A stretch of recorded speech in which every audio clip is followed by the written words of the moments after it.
આ વિડીયોમાં આપણે એ સાબિત કરવા માંગીએ છીએ કે કાટકોણ ત્રિકોણનું પરિકેન્દ્ર એ ખરેખર કર્ણનું મધ્ય બિંદુ હોય છે અને એ સાબિત કરવા માટે આપણે કાટકોણ ત્રિકોણની કોઈ પણ એક બાજુનો લંબ દ્વિભાજક દોરવો પડશે.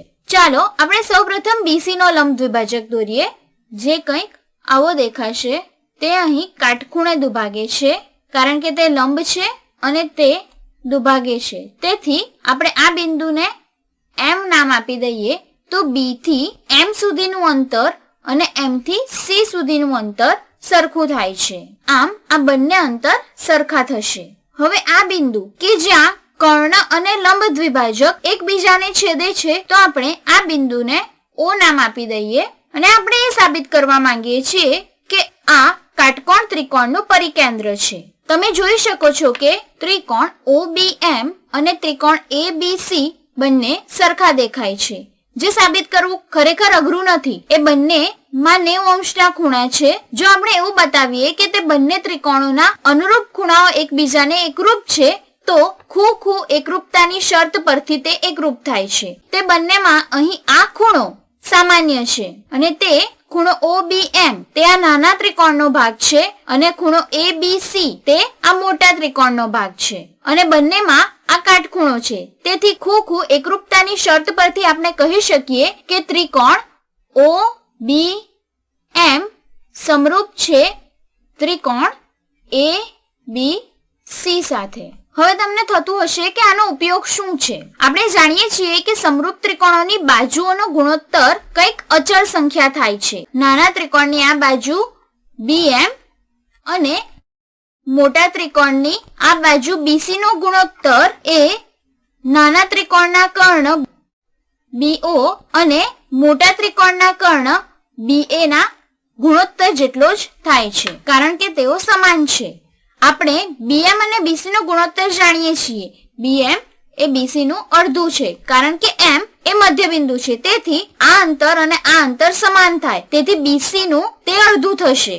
BM ગુણ્યા 1/2 BC બરાબર BO ના છેદમાં BA. આપણે આ વસ્તુ નીકાળી દઈએ માટે થશે 1/2 બરાબર BO ના છેદમાં BA.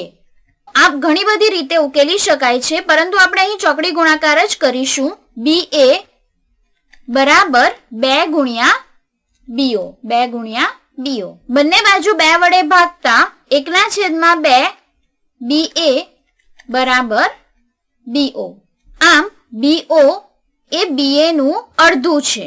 તેથી તે 1/2 BA જેટલું થાય. તેથી આ બીજી બાજુની લંબાઈ AO બરાબર BA ઓછા 1/2 BA જેટલું થાય. તેથી આનું માપ પણ 1/2 BA જેટલું થશે અને આનું માપ પણ 1/2 BA જેટલું થશે. તેથી આ બંને એકરૂપ બાજુઓ થશે. માટે અહીં રેખાખંડ AO અને OB બંને એકરૂપ થાય છે.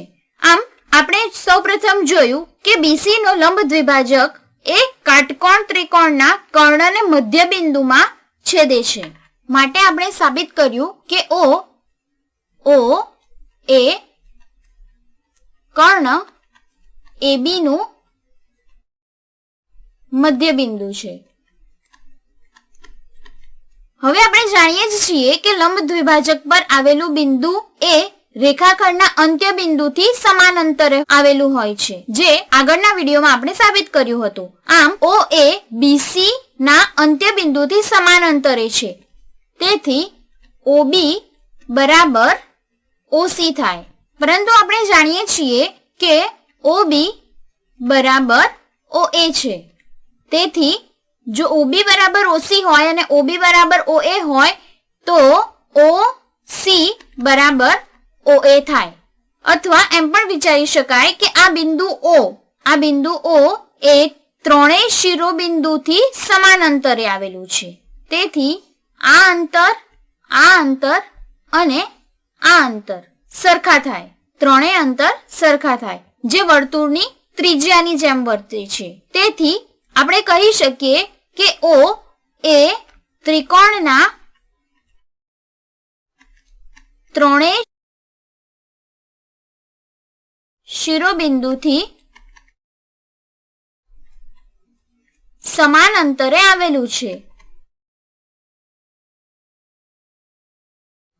અથવા આપણે એમ પણ કહી શકીએ કે O એ ત્રિકોણનું પરિકેન્દ્ર છે.